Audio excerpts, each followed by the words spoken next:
The heat press has reached 180 degrees or just over. So we're going to clamp the drink bottle in fairly quickly and press start.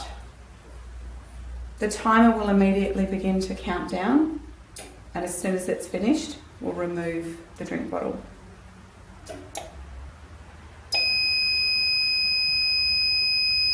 "60 seconds has finished, so we're just going to stop the buzzing, release the drink bottle, and remove the transfer paper.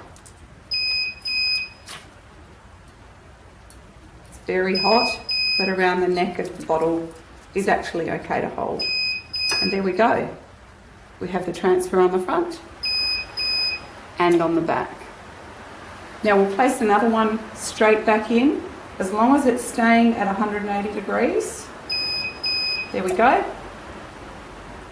We'll pop that in, centered, and press start.